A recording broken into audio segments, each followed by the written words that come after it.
Hello, everyone. Welcome to the Make and Decorate with Stephanie podcast.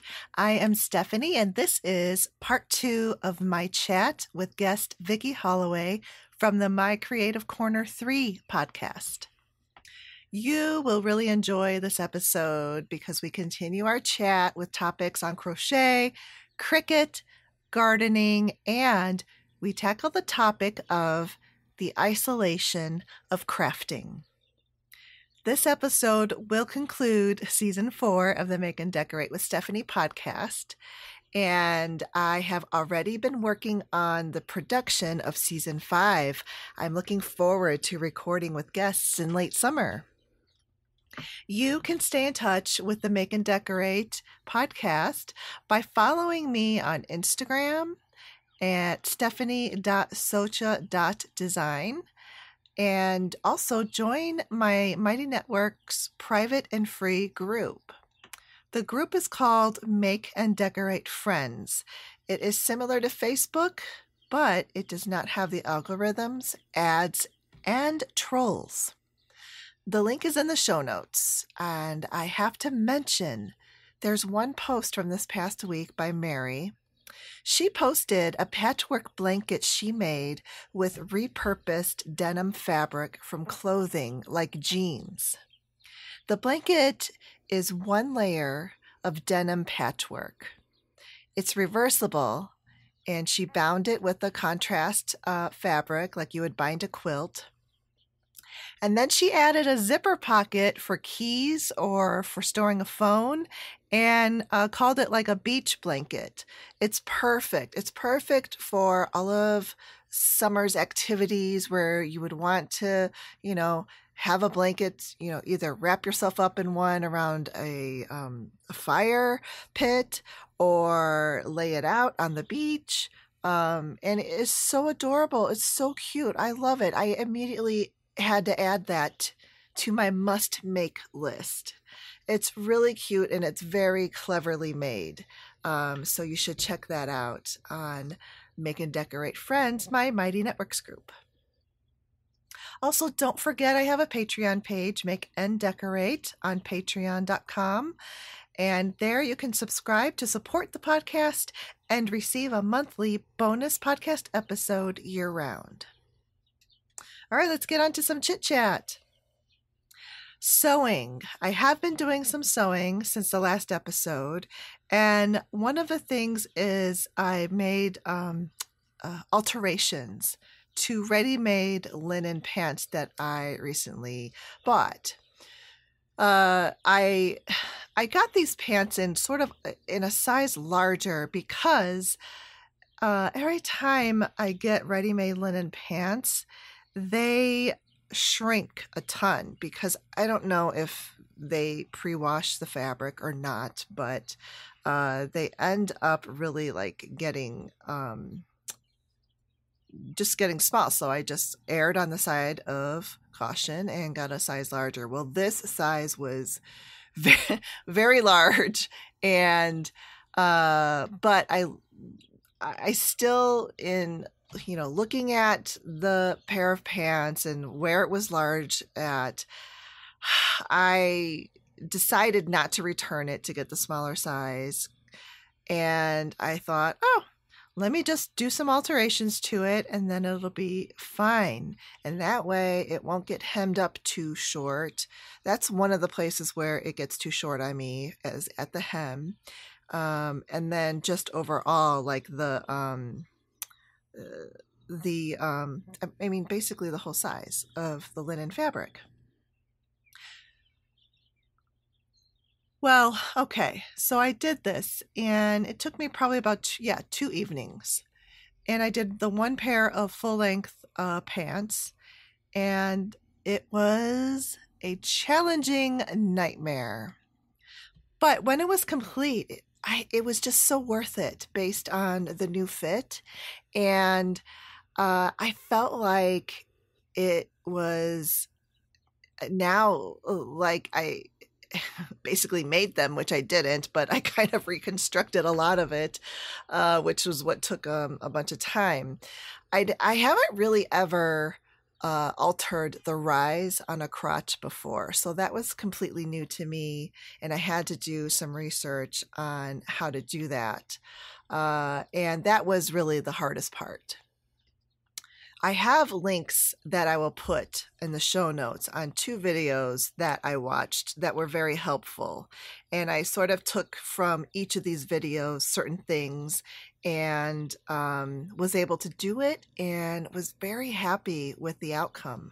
You know, it really is true. They do say that with, you know, ready-made clothing really doesn't look right unless it is altered to fit your body.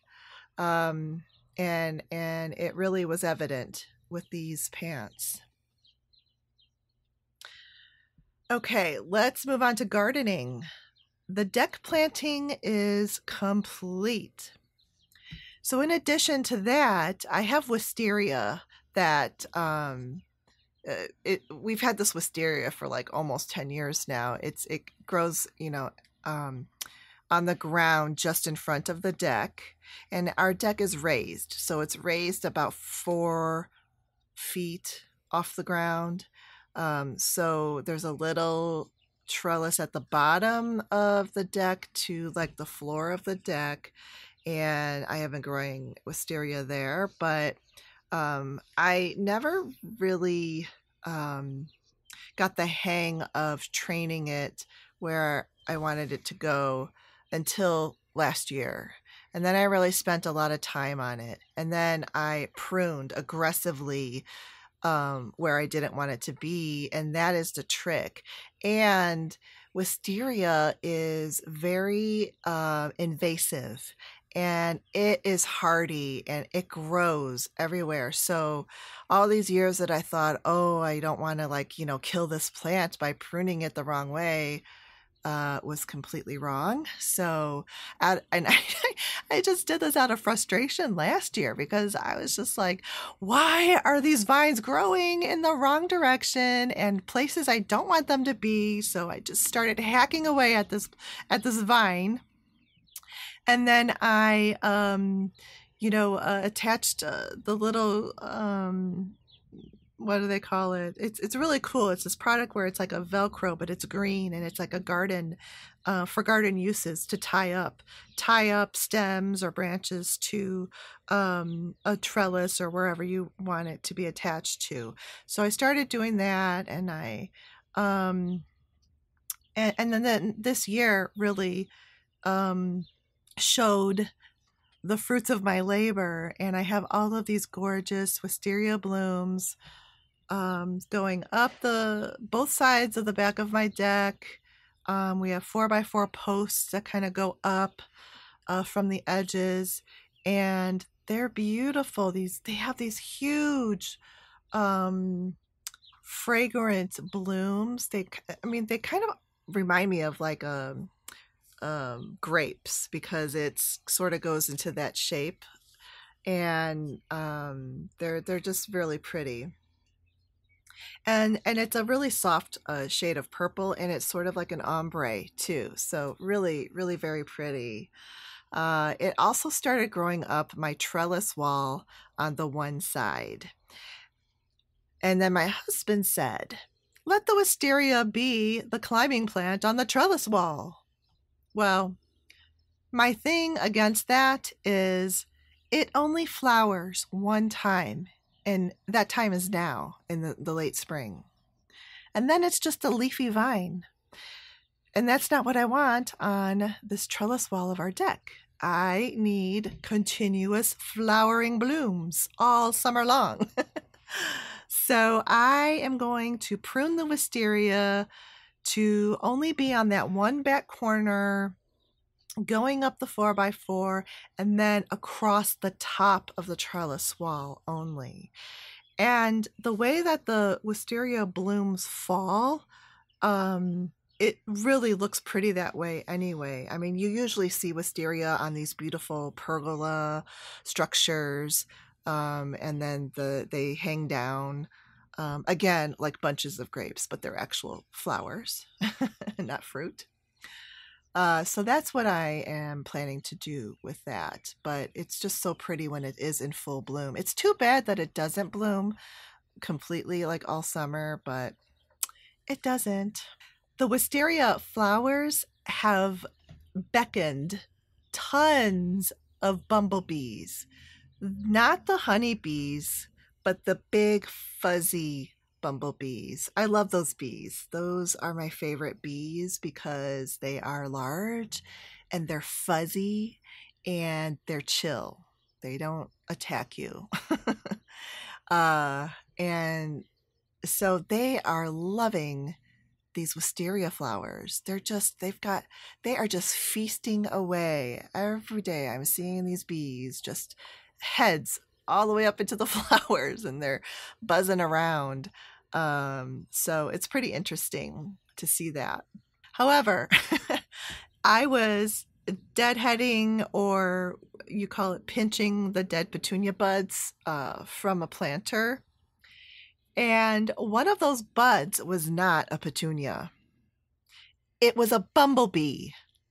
I gripped it and immediately felt the fuzzy bumblebee, and it was moving a little bit on my fingers, so I immediately let go and yelped like a little half scream but half yelp because I didn't want to embarrass myself. But yeah, I let go and looked at it, and he was still there.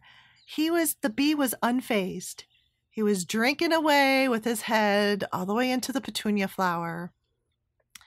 And so it was just a surreal feeling. I just stood there looking at this bee, and then I got closer and I'm like, are you still alive? But he was just having a good time. And I can't believe that I was able to even just touch him, but I let go right away and he just continued on with his meal. I mean, I literally grabbed it, but I was very gentle about it. And it could have gone a whole different way. But I was being gentle because, you don't want to pull on the petunia stem. So I gently kind of grip the petunia flower with just, my thumb and the first 3 fingers and then pull it up. And thank goodness I did, because if I squeezed too hard, that could have gone a whole nother way that I don't even want to know about. The purple flower vines that I grew from seed and the blushing Susie vines are growing. I've planted them in the large containers that I'm hoping will grow up the trellis wall and flower this summer. But they're growing pretty slowly, so I am hoping I do not have another Mandevilla situation where it doesn't fully mature until frost time. Which is why I am planting a climbing rose bush in the center planter in front of the trellis wall, because once that gets established, then I won't have to worry about planting an annual vine that may or may not grow fast enough to mature into beautiful blooms. Hanging baskets. I learned something new about lining them with sphagnum moss.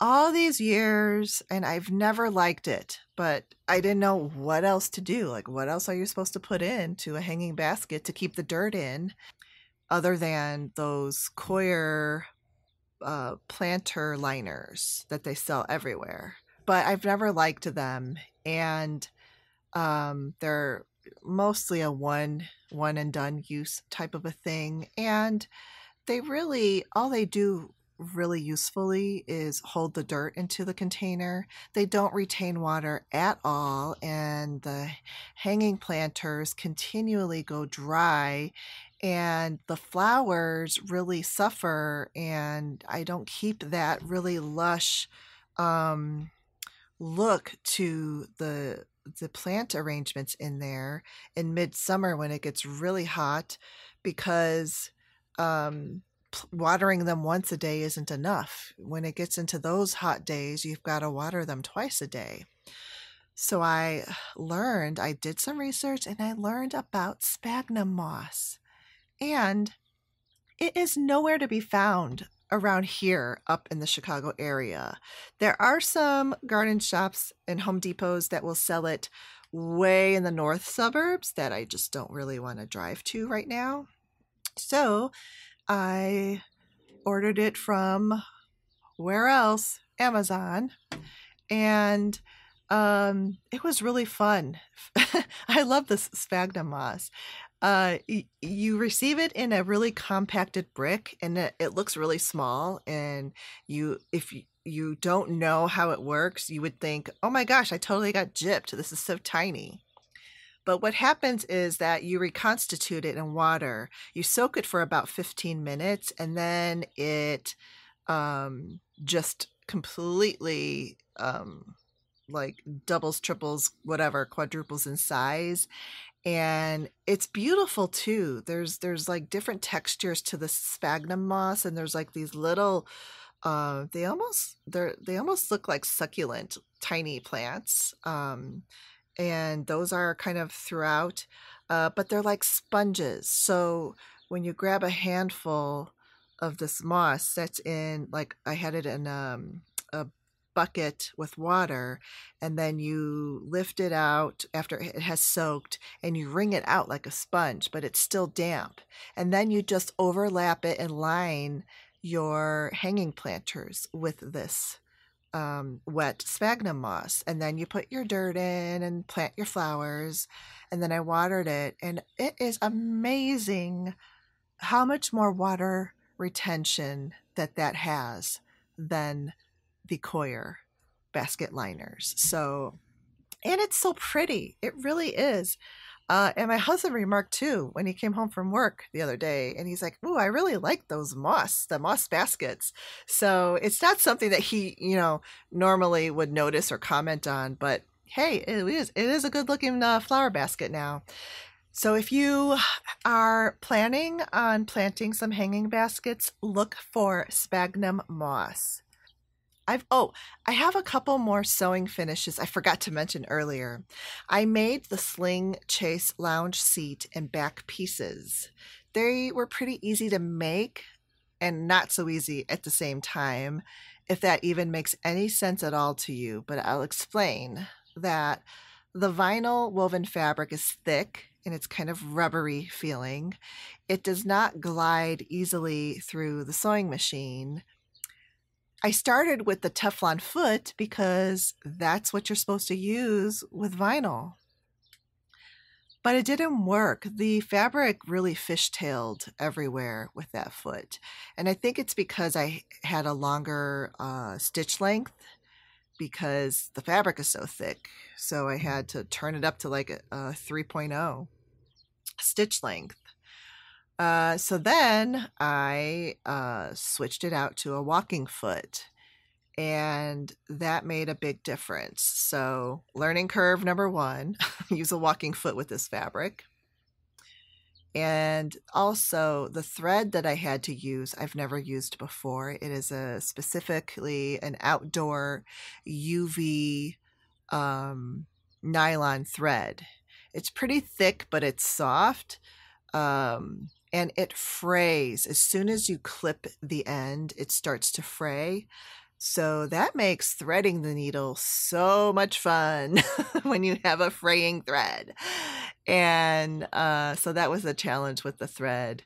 Aside from all of that, it was a pretty quick project to make. We installed it back onto the chaise, and it looks brand new and beautiful.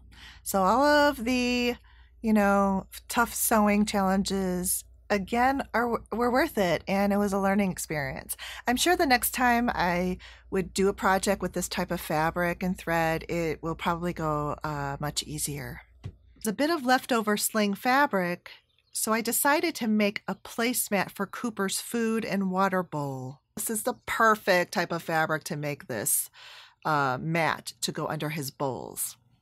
So this placemat turned out pretty good, and basically it's just a rectangle shape, and I did binding on it,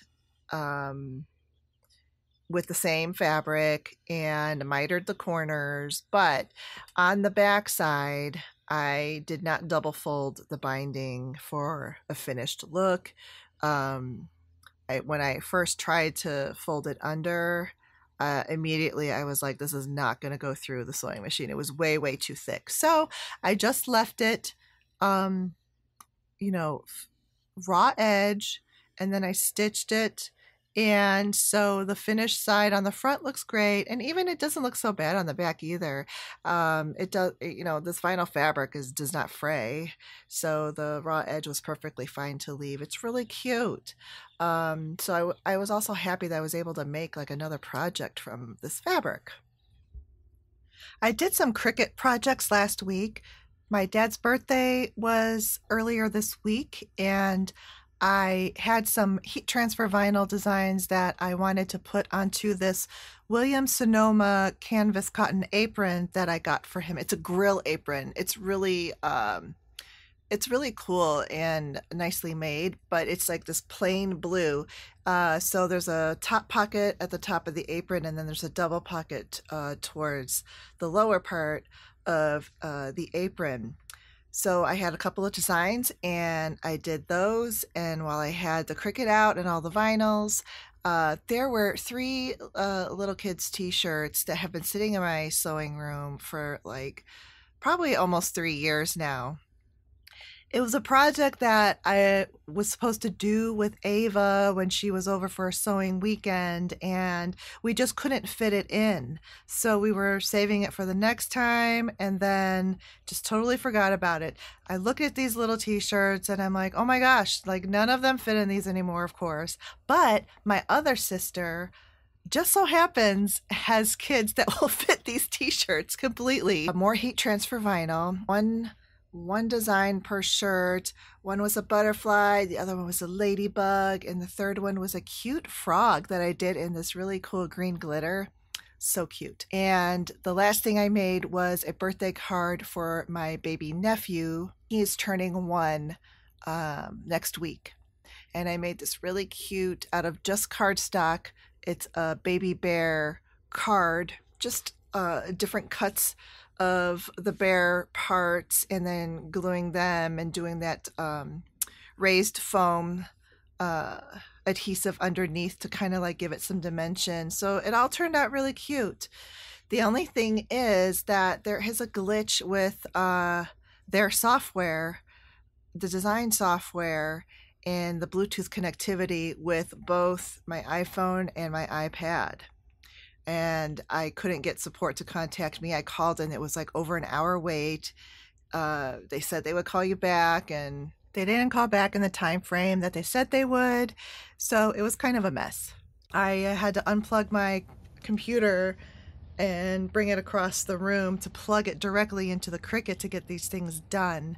If any of you know what this issue is with the Bluetooth connectivity, I think it is a glitch in an upgrade to the software, because it was working completely fine like a couple months ago. And I made sure that I had updated all of the Cricut apps on both my phone and the iPad and the computer. So they were all updated and still didn't work. So please let me know if you know what this glitch is and how I can fix it, because it's so frustrating not to be able to use the iPad Bluetooth with this Cricut Maker 3. Let's go ahead and finish up part 2 of my conversation with Vicki Holloway. Crochet, I know you said you're pausing on it a little bit, but you've been crocheting little squares for a cardigan project. Cardigan. Yes, I love granny squares. Granny squares is the thing again. It's like every few years it comes around in the crochet world that everyone loves granny squares. They're easy. They're kind of like quilting. You can do a little block. You can use your scraps. You can make them multicolored. So I found on Pinterest just the layout of how to do a cardigan with just squares. And I thought, I can do that. So I bought a chunkier yarn and I'm doing about 5 rounds on the granny. And you just sew your granny squares together and it's a little droopy and you can make it long and boxy if you want. You can keep it shorter like a waist length jacket.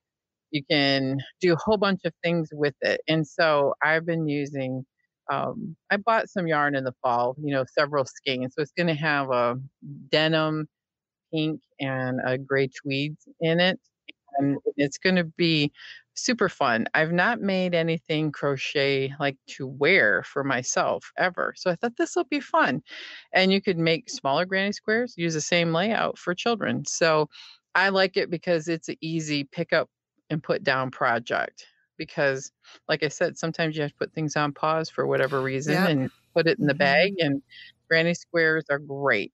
I even thought I just made a granny square 3 bags for my granddaughters, and I found the same type of a line drawing on Pinterest and how to join them on point, and then you put leather handles on it, and I put a lining in there and 3 cute little So granny squares. cute. They're Yeah. adorable. They're the hot topic this year in decorating too. I think people doing granny square pillows and blankets. Yeah, and also I was seeing all over YouTube where Granny Square winter, what are those, Yeah.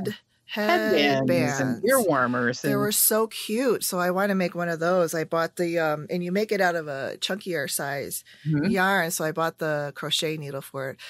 It's funny because I see these projects, I'm like, yes, I'm going to make it. So I get the needle and the yarn. Oh, I do the same And then it's thing. got to sit on deck until I get to it. No, and then I take a detour sometimes halfway through the Yeah. project and I go, "My daughter-in-law gave me all of her needle felting things." And I'm like, "Let's do a needle felting rabbit hole." So it's not as hard on my fingers and stuff. So I've been Mhm. working on making just beads, little Oh, circles nice. to Yeah. learn the technique. Yeah. But it's fun. That's the thing Yeah. about different crafts and creativity. You never reach the pinnacle of learning everything about Right. everything. Yeah, that's You what I love just keep about it yourself too. going. You do. Yeah. And we're similar in that we like to learn and do multi-craft, Mhm. disciplines. And for a while I sort of felt like, oh, I need to like pick a lane in this and just like be good at that. Is it going to be quilting or sewing clothes or, and then I'm thinking, no, because, and I think I heard someone talk about it. I wonder if it was Andrea. I think it was Andrea from Third Story Quilts or Mhm. whatever it's called. But she did a talk and she's like that. Like she'll do something for a while and then she moves on to a different type. And I was just like, yeah, that's what I like to do. Me too. So, and I think it's good for your brain creatively and therapeutically. And Mhm. if you're conditioned to be like that, like I am, and maybe you are, then you have to do it because it keeps you going. It keeps you motivated. It keeps you, just keeps healthy and balanced. yes. Yeah. And I do have like this inner desire to learn, number one, and to create things. Mm-hmm. I finally have embraced it as an adult. And it's like, it's okay if I make Mm-hmm. 100 of these needle felted gnomes. Who cares? Yeah. And then if I never make them again, Right. I had a fun time. It's about the process of You tried learning it. and trying it. Mm-hmm.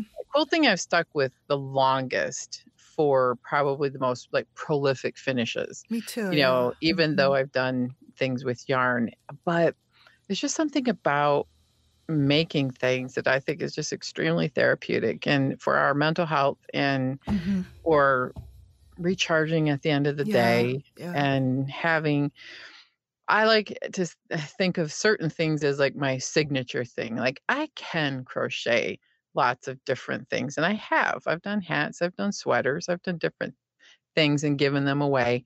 But I like granny squares. It's like my thing. I like making them. They're easy.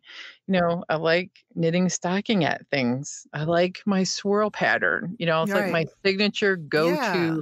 I don't have to think about it too Mm-hmm. much if I want to have something super relaxing and maybe on a tough week.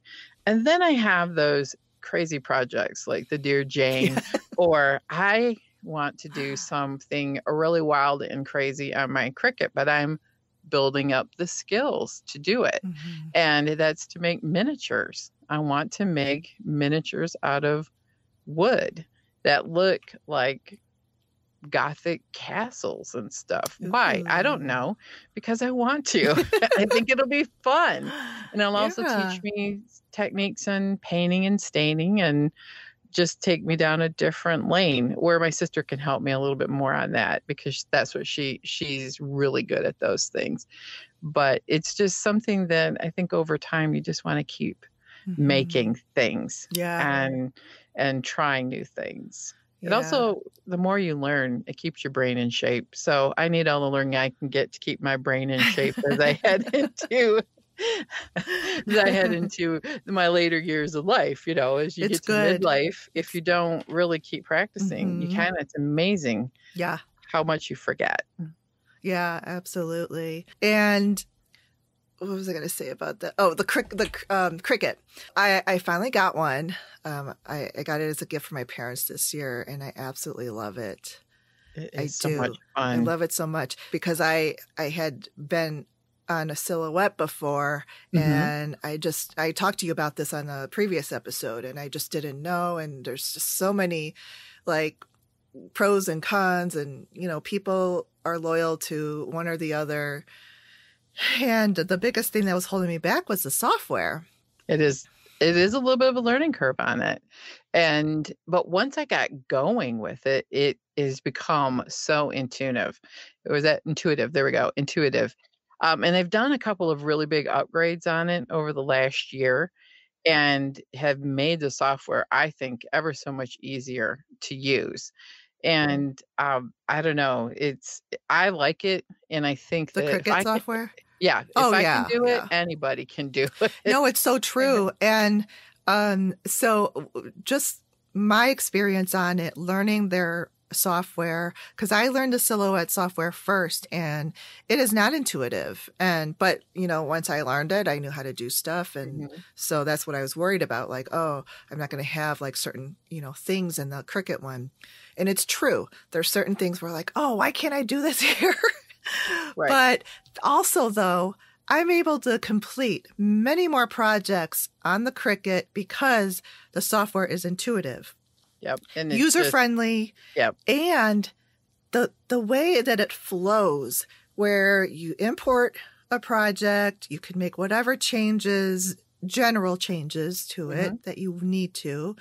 And then you click make it, and it automatically sets up all of your mats yes. ready It's to like go. magic, isn't it? Yeah.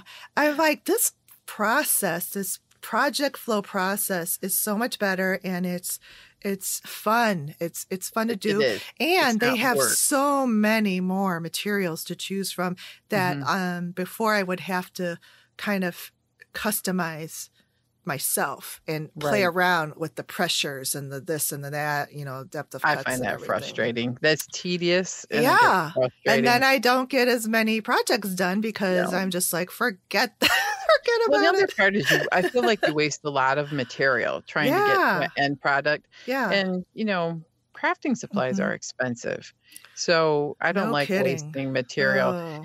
But the other part that I found is that people who love making things with their Cricut, there are so many makers out there with free websites or free SVGs if you sign up for their newsletter. Yeah. And if you sign up for newsletters, that's how you stay connected with free festivals. Like this week, I'm taking online free classes, and there's 5 projects a day for a week. And I'm like, 2 or 3 times a year, several of these makers will collaborate, and I learn something new every time. That's how I learn more of using Design Space, which is their software, as well as techniques, how to apply vinyl, how to cut things, how to use it in a sewing project. Right. I just saw one today that was using Starbucks cups, the cold ones, and decorating them. Oh. So I wanted to know because, if you're taking a tumbler and it's not straight, All of them either have a curve or there's an angle. Taper. You can run into problems if you don't know how to compensate for it or find somebody who has a template that you can use. Right. And then you can play around with it and make things more customized for you.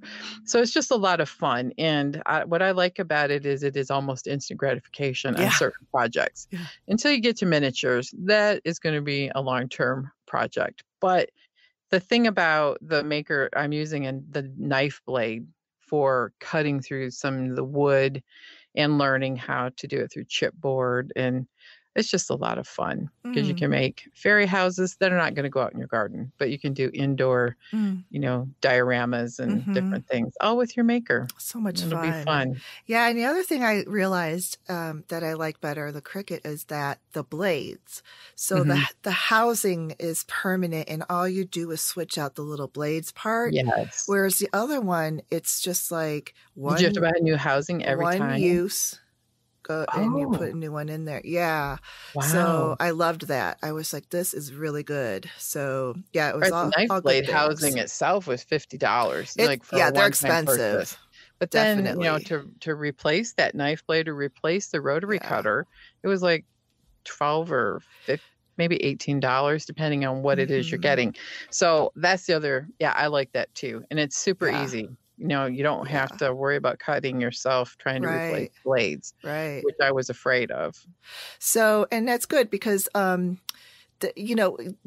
listening to your podcast and you talking about your projects with your Cricut Maker kind of got me into researching it more and, getting me to this point where I have my Cricut Maker too, and I'm loving it. I really, really do. So thanks for chatting about it and sharing. This is what I also love is when people share their experiences and, openly and want to help other crafters out there. I think it's just really nice, and it makes me feel like you said, that connection and kindred spirits and all of that. So I really appreciate it. Oh, thank you.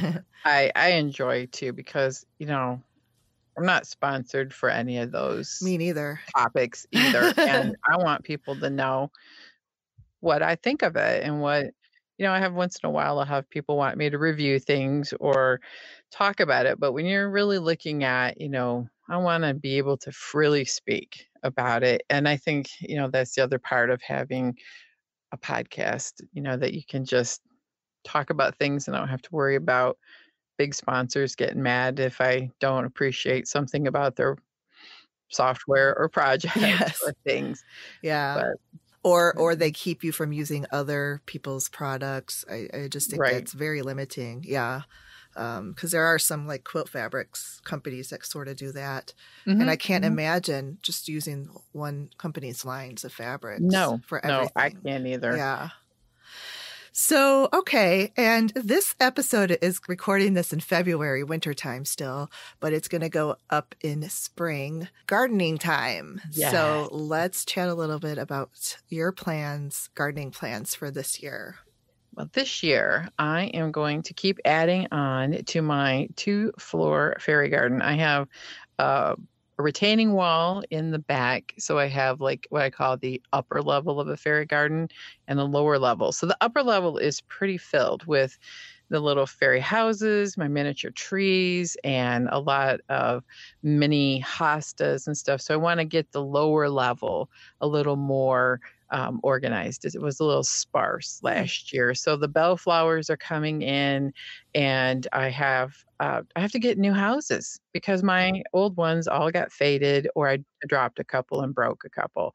So I am at a point where I can like do a totally different layout. And so I'm not exactly sure what I want to do. I may go with, currently all my houses look like either pumpkins or apples or mushroom houses. So I think I'm going to continue with that whimsical theme down on the lower level. And I usually don't have fairy figurines. I usually have animals that look like people and things like that. So I'm going to work on that. But the other part is our property line is a little more open. So I took your advice last year about the Arbor Vitae, and we purchased after a big renovation and property line cleanup happened. I had no structure at the back of the garden, so I planted 4 of those arborvitaes, and they're growing. And so I think they're still probably only about 3.5, 4 feet tall. It's going to take a while for them to reach some size. And there's it's open. So I want to plant 8-foot sunflowers back there. Just they're perennials. Sow them in the ground. And I bought the seeds already because I couldn't wait. So I think they're called Maximilians, and they're huge and they're yellow.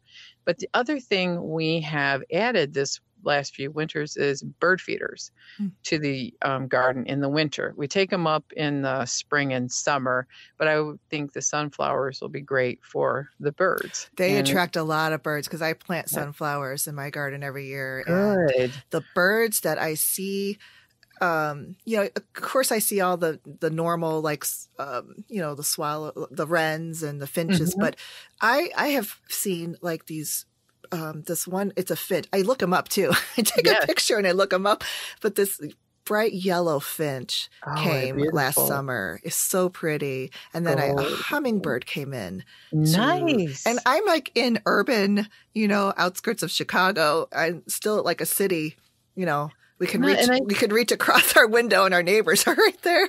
No, and I live in the city, even though I live in a rural area and I talk about the woods and stuff, I still live in the city limits. And so I have a lot of close neighbors too. And with all of our trees being damaged by storms over the last few years, and they were very old, we've all had to step up our wildlife habitat. So that's something else I'm kind of looking at in the garden is how to keep it wildlife friendly, how to keep it, butterfly and bird friendly. So I pack the plants in so that I don't have to weed so much. And I'm looking forward to adding a few more things. And with the big property line cleanup, a couple of my shrubs I didn't think were going to come back. And I have one that my dad planted probably 30 or 40 years ago when they lived in this property. And it's a snowflake plant. It's not the snowball plant. It's a shrub and it's growing. And I think it's going to bloom this year. So I'm super excited that something that my dad planted all those years ago is going to also add some structure to the back of the garden. And so, yes, I want to add some more wildflower seeds and the sunflower seeds, and then start really looking at how to balance the colors a little bit more, because it was kind of rushed a couple years ago when we went from the layout that it was to the big renovation of the property line, and all the plants were in buckets and I had to get them in the ground. So this year I also want to go through and kind of sort and spread out the different pockets of color to make sure it's a little more evenly distributed. But I'm also on the lookout for, if anyone has some ideas, Zone 4B is where I live. So it's a very short and cold summers of just things like that are bird friendly. And I have a lot of sun back there. So I'm going to run some experiments on planting things that I've never planted before. I also want to plant a couple of buckets of bulbs and make fairy garden little vignettes in them. And so that's my trip to the dollar store today, is I want to look for some stackable planters so I can pop some paper white narcissus in them, or maybe some little tulip bulbs, and then get them outside while it's still cold, and hopefully they'll grow in the spring. That's a good idea. Yeah. And because I didn't get them in the buckets in the fall got away from me, but it's still cold enough. I think they'll come up.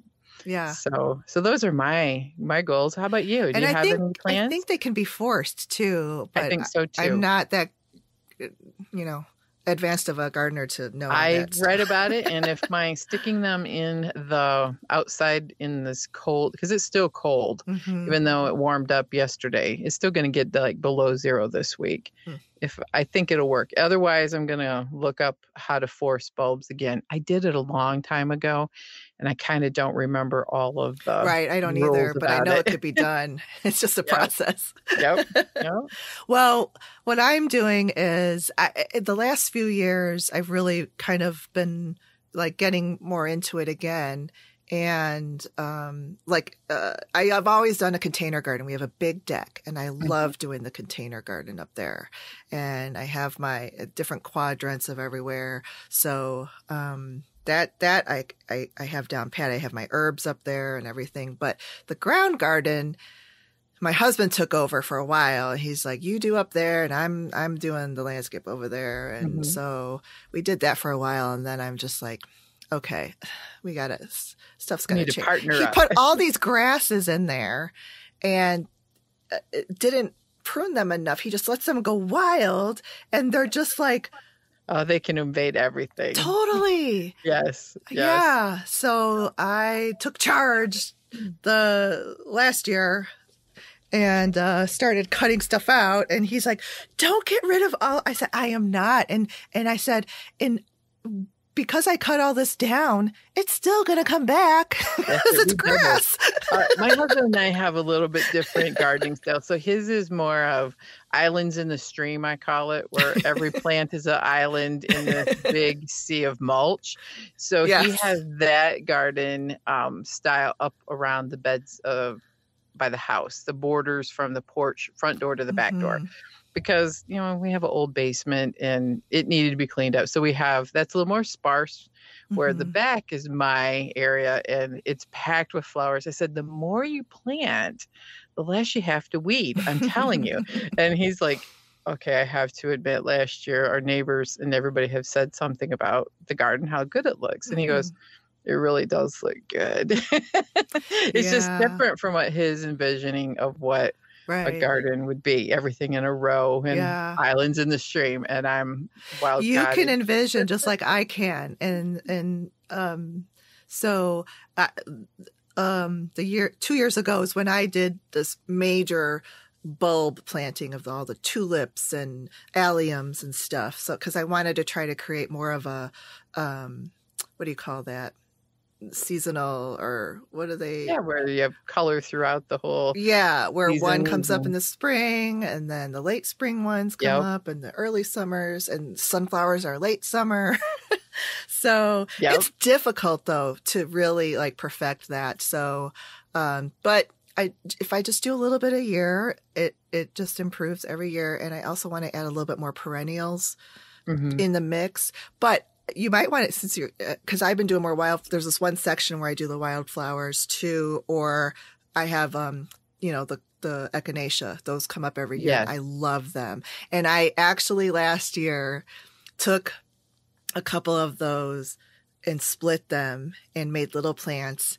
And they didn't all work, but several of them did. So I was so excited and happy that I made more plants. I didn't have to buy any more echinacea. It's like freebies. And I have some areas where I can divide them, and I'm going to put them in a border on the other side of the house that's not his side, and just keep spreading them around. Yeah. But, echinacea, I don't have any. Mine didn't make it a few years ago. And so that's a great idea. I should add some more, because they really they'll come back. Are beautiful. They're very so pretty, and they attract butterflies. Yeah. And then another one I planted last year for the first time, and it's just by seed. So you could just toss the seeds into the ground. They're zinnias. Yes. And all different colors. They're so pretty.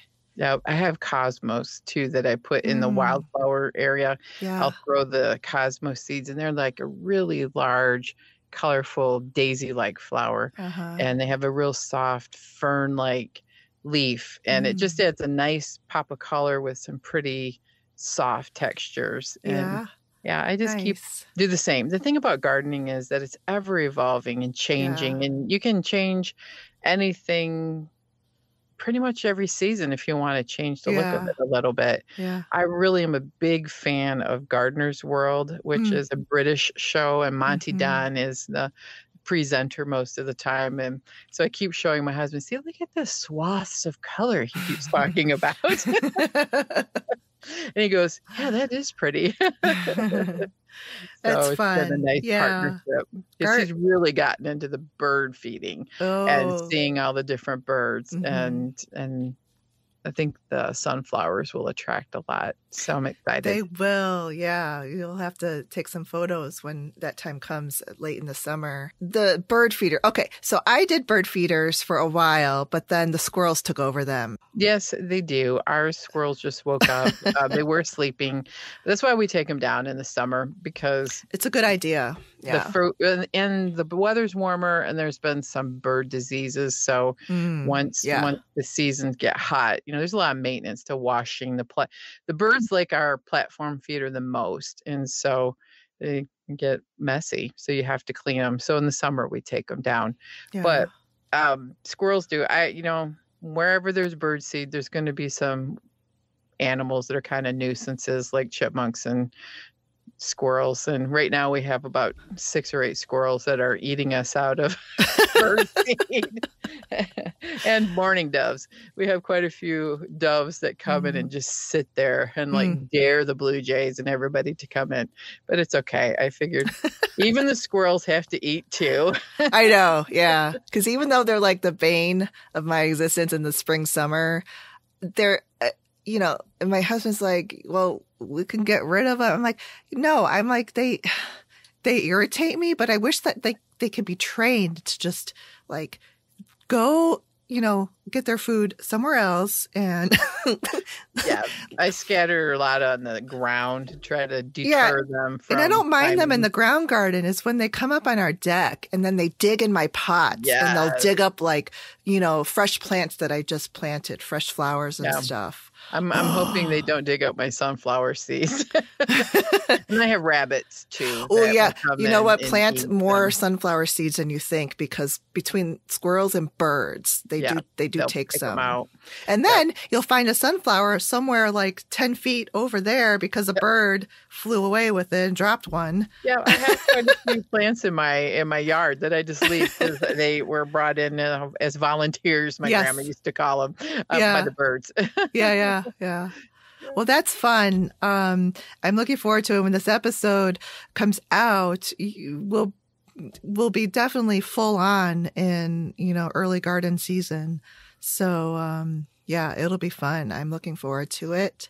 And I just love the color of it. I love winter too, but, it's like when spring finally comes, it's like a breath of fresh air. It is. And I'm out there and I'm going in the garden quite a bit until about the 4th of July. And then when the heat comes on, I just kind of watch the fruits of all of my efforts and sit on we have a stone patio that we'll go out and sit in the evenings and watch the birds and bats and we'll have fun.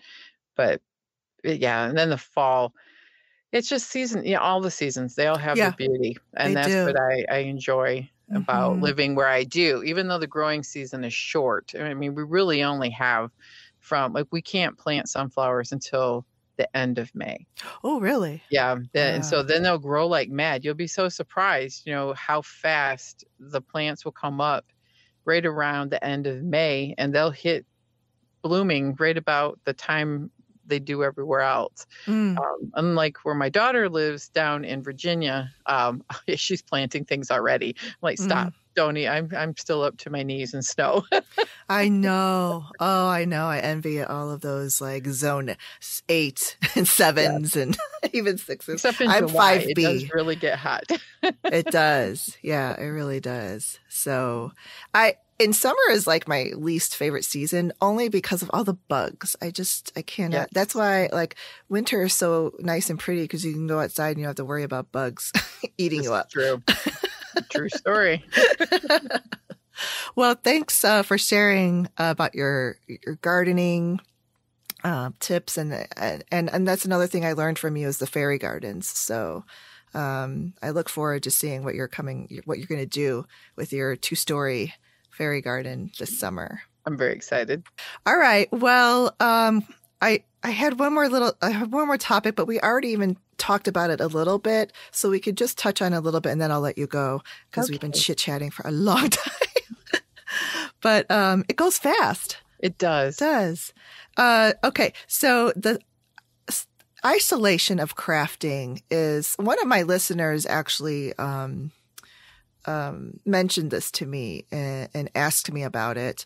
So I thought it was a good thing that a topic that you and I could talk about. Mm-hmm.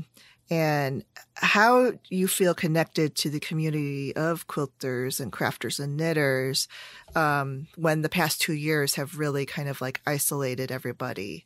It really has. And I think that it's a lot of work to try to stay connected, even on a good year, and with my personal relationships.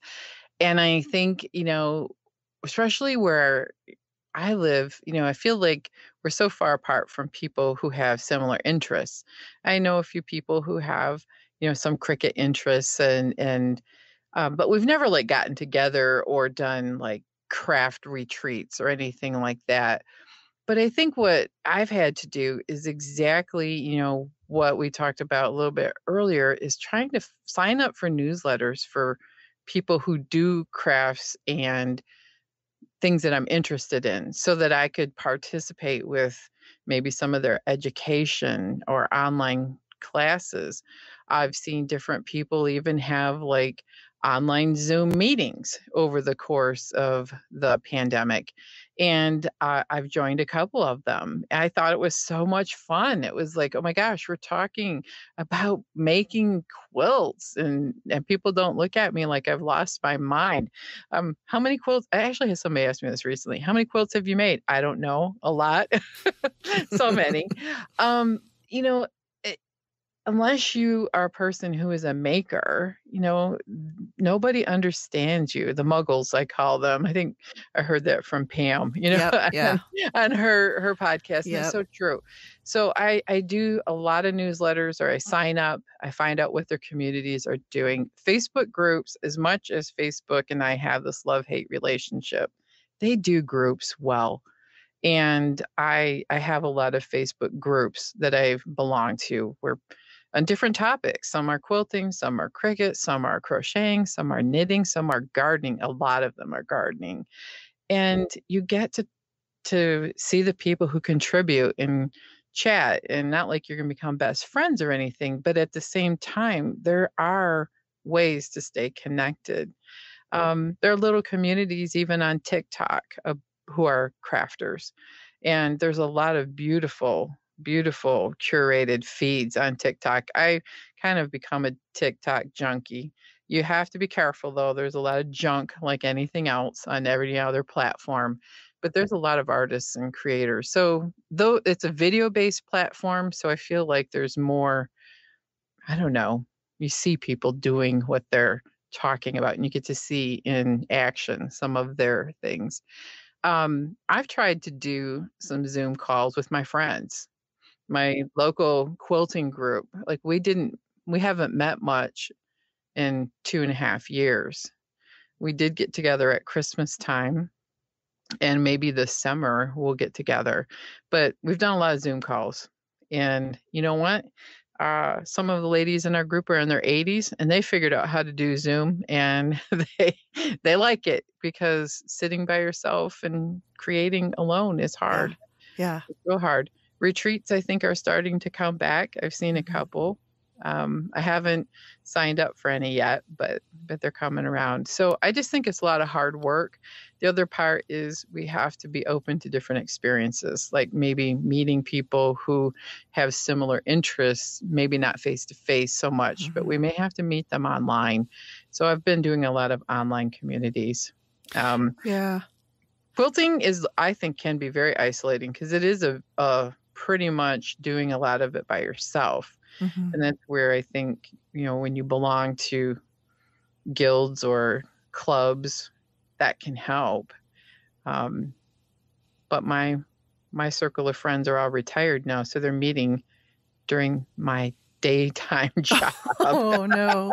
So I kind of have to find another group of people who are a little bit younger, where we can meet in the evening or on weekends. And so I don't know. How about you? I'm more prone to isolate myself because of, my introverted hermit ways. I like being home, and I like, I don't like lugging, equipment and everywhere. So No, that's and I sort of agree with like, you with that. yeah. And that's why I think I kind of look at it as more of a social event, like social gatherings. Or if I'm going to go where they're going to be doing, say, a daytime retreat, I'm going to take handwork. I'm not lugging all that stuff. I'll take some English paper piecing or something where I'm hand stitching. Right. And when I'm tired and I'm peopled, I can get my people battery can get drained real quick. Me too. I It just takes one afternoon for me, and then I'm good, and I'm spent, and I need to recover for a couple days. I need to recover. I do.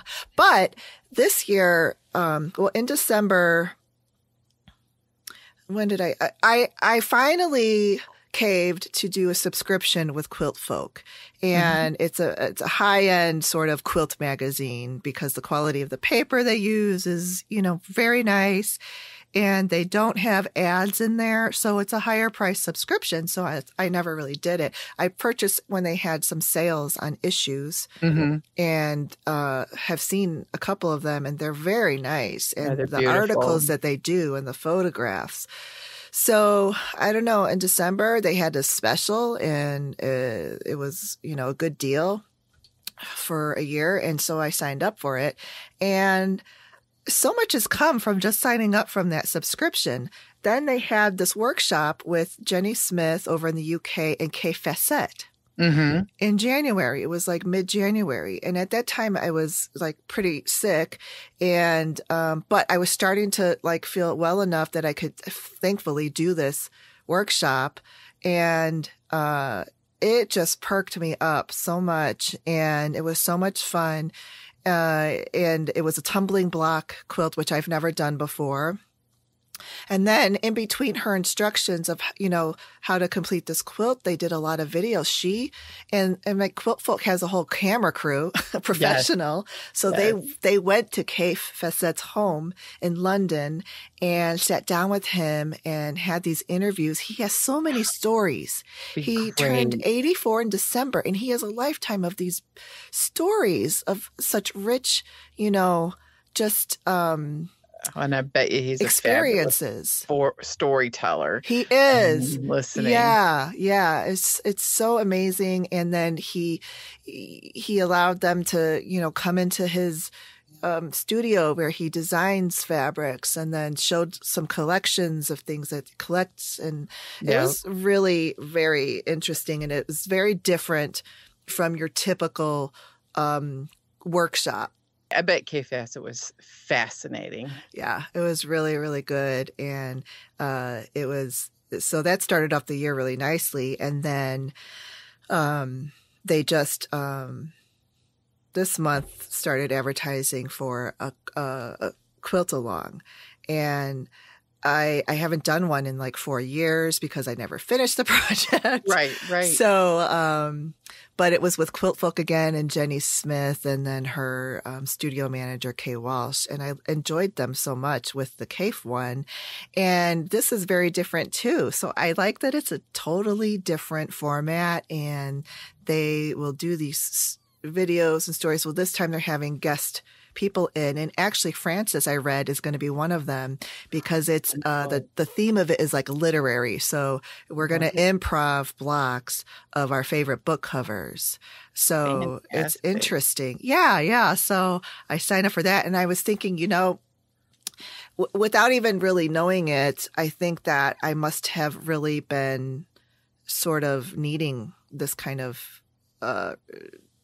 connection with community, and it just takes like, the one that I signed up for in January, it was just like a little light bulb of like, oh, this is what I need. This is, and we're dead set in the winter, and, so I had a similar experience with, I signed up for the scrap class, and it was taught by Diane of Stash Bandit, and she's offers different classes online from time to time. And it was the same experience. It was like she's telling stories about her quilts and all the color and the different ways she put them together. And then we each were working on our projects, and her class was interactive, so we could chat. And I'm like, wow, I haven't like talked to people about quilting in 2 years. It feels like it was amazing. And I had that light bulb moment too, that it's been so long of feeling like, I'm a hermit too. I like my introverted ways. Me too.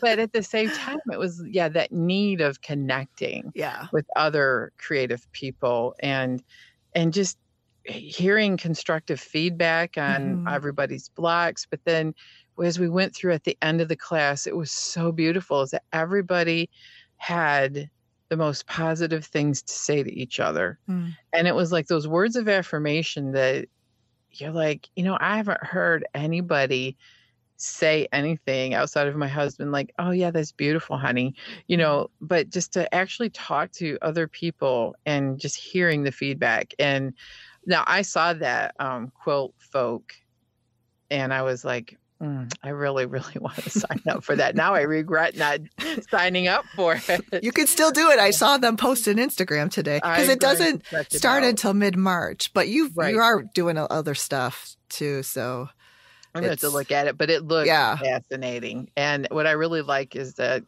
it's a multi-level of thought process. You have the literary, and you've got England, and they're probably going to talk about their countryside. And oh my goodness, can you imagine going to a retreat in England? It's like been on my mind for years. Yes, I think it would be so much fun. Or Scotland or Ireland. Oh, we would have to go, Stephanie. Absolutely. Definitely. I know, for sure, because I also watch the Fruity Knitting YouTube podcast. It's the video podcast. Have you watched them before? No, I'll have to check them out. Check them out. This past summer, they did a road trip through England, and they stopped at the Bronte house, the original. Wonderful. Beautiful. Just the video they took of all the countryside, and the stories that they were able to find from people they interviewed. It's really lovely. So if you go back towards episodes that were published like in August, September, that's where they did that trip. Oh, I will definitely look. Really nice. We've gotten so, my husband and I, so lonely for company. We even have watched people in England just walk through their neighborhoods. And we turn them on, and they don't even talk. Really? They flash underneath. It's called Gimbal Walk TV. And all he does is flash. We're now in this seaside town and he'll tell you, and then he'll be like, this is the church. This is the historic church. This is where, this famous person. And you're like, it's great evening while you're eating dinner.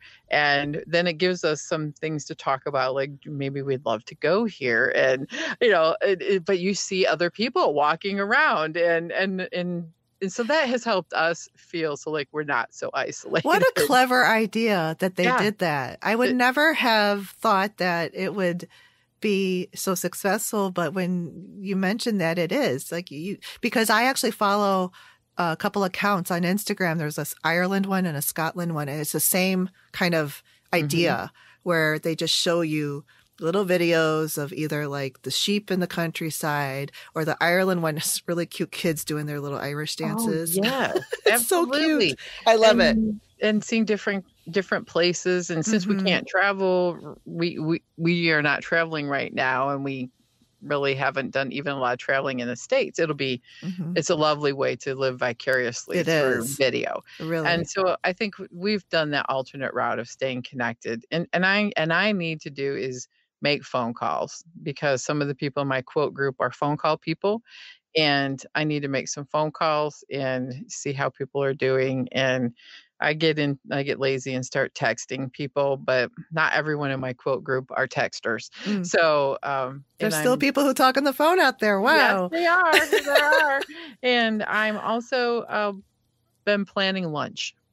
I had a lunch planned with a quilter friend of mine. I haven't seen her in a few years, but the weather's going to cancel that. But we're having lunch and we're going to do it. And Nice. we're like, we're going to have lunch and a coffee and we're going to talk quilts. Nice. Oh, that's so nice. Yeah, that really, everything that you said, and we have some similar things of being isolated and how certain things that you can do to feel more connected and lifting your spirits I don't even realize sometimes how kind of in the doldrums I may be in. Especially in January and February. Yeah. We live in a Yeah. climate. And I think it's just being inspired by other people in their work or taking a class or even trying something new. It still helps spark that creativity and meeting other people who have interests. It's just funny, you know, that I think like as I'm making all these goofball things in my little corner of the world, you know, like nobody else is like me. And then you start chatting with other folks and you're like, no, there's a whole world of people out there. Yeah, you find that, of course. And I did something new this past weekend. There was a card maker summit and it was all virtual and it was free. I love those. Oh my, I've never did a card making one at all. And it was 4 days. It was Thursday, Friday, Saturday, Sunday. And virtual, so there was a schedule for the day. But the thing of it is, it was free and the videos were there for 24 hours. Then they had like this VIP where you could purchase and then have the videos, you know, whenever you want to. You can buy them for a lifetime. Right. I do a lot of those with people who do Cricut stuff. And I'm doing one right now. It's not all cards, but like one lady's doing a fairy house. One lady's doing a card. One lady's showing you how to cut a wallet out and sew it. And so those things really do help. Yeah, learn a lot. And you get in those groups and you meet people in their Facebook groups. And I mean, it's just a lot of fun. I think it's just a lot of work to try to stay connected with people in this day and age, number one. It's an effort. And then you start adding, you know, our health things, and you start adding, you know, the pandemic. And it's been really hard. It's been really, really hard on everybody. But people who are not introverted like you and I have really suffered a lot more with being isolated. And I run into that, you know, in my day job. And so trying to transition now to where maybe we can have lunch with our friends and it's going to be all right to do that. We just have to assess the risk and all of that. It's just been a tough few years. And I think it's still going to be a transition over the next couple. And like I said, my group has changed because they're all retired and they're doing retiree things during the time I would work. And that's okay. That's fantastic. But that means I have to find a different place to plug in. And I'll find it. I'll find it. Absolutely. Yeah. And also your podcast, I would say, is another way to feel connected to this community. It is for me. It really is. That's one of the reasons why I wanted to start the podcast, because knowing that I was a hermit and isolated, but wanting so much to be a part of this community. So I'm really glad that I did it. And I've built like real friendships from there. So I have too. Yeah. And I think that, you know, building communities and being part of communities is very important, whether they're virtual, whether they're face-to-face, or a hybrid of both.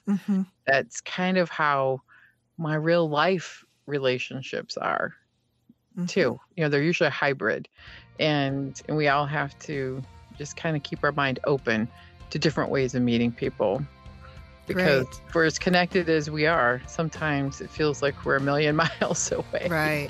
Yeah, for sure. So, well, Vicki, thank you so much for coming back onto my show and chatting about everything creative, quilting, knitting, sewing, all of it, gardening. I really appreciate you coming back on, and I know that our listeners will certainly enjoy this episode. Thank you. I really appreciate you inviting me, Stephanie. Absolutely. We'll do it again, I'm sure. Okay, that's a wrap on Season 4 of the Make and Decorate with Stephanie podcast. Thank you so much for listening, and enjoy the summer, and happy making and decorating. If you would like a bonus episode every month, become a patron and support the Make and Decorate podcast show at my Patreon page, Make and Decorate. For extended show notes with links and photos to what we've talked about, visit my podcast blog at makeanddecorate.com. And remember to take some time for yourself to be creative. Bye-bye.